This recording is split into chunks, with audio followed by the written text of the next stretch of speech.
Ике шәһәрдәш Нина моңа кадәр бер-берсен белмәсәләр дә, бүгеннән дуслыклары ныгырга охшаган. Берсе ярминкә ачылганның беренче минутларында ук чилекләрен бушатты, икенчесе сумкаларын бәрәңге белән шоплап тутырды. Ждала ярмарку, думаю, Ярминкәне көттем, бәрәңгесе шундый әйбәт, беренче күрдем дә бик ошатты.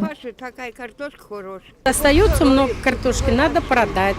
Бәрәңгем үземнән күп кала, шуңа да сатарга булдым. Кышкыртым тирлегем күп түгел, шуңа да балаларыма, оныкларыма ярдәм булсын дип тырышам. Для детей, для внуков. Һәр ире хуҗалыктан 8-10 тонналап ашлык, бәрәңге, рәте белән төзелеп киткән ит ассортименты. Сезондагы тәүге ярминкәне район җитәкчелеге дә карады.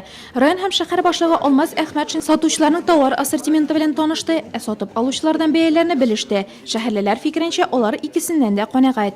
Очень рады, что организовали такой Шундый авыл хуҗалыгы ярминкәсен оештырганнары өчен зур рәхмәт. Юбилеем алдыннан ит һәм 1 елга җитәрлек фасоль алып куйдым. 26 сельский поселение катнашты. 13 нейләр, олар безнең хозяйстволар, Нурлатсыты, элеватор, сахарный завод, менә яңа песок белән чыктылар. Сулейманов бәрәңгәп килде, распродажа тоже яхшы бара. Зерно апчыктылар, бөтен хозяйстволар катнаштылар. Лишний подворьеда безнең менә бәрәңгеләр ап килделәр. Бикүләве советы трактор белән организовать итеп, менә лишний подворьелардан бәрәңге җыеп килде. Алар да яхшы саталар. Бал, сарымсак, күп еллык чәчәкләр, виноград, Нурлатлылар үзләренең бакча кишәрлекләрендә үстерелгән сый-нигъмәтне тәкъдим итте. Шәһәрлеләр ярминкәдән кышка запас туплап кына калмыйча, агачлар утыртуны да кайгыртты. Нурлат питомнигыннан килгән машина янында аеруча җанлылык. Хәлемнән килгәнчә әзерләп утыртам, бакча алды. Иргә алдым, Нурлат питомникны алдым. Миңа ошый, алар турында укыганым бар, ул яхшы дип әйтәләр инде.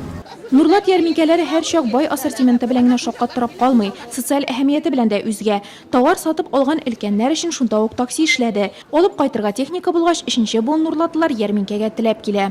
Менә икенче ел инде без киләбез сельхоз ярмаркага, уже ылы булганга безнең транспорт юк.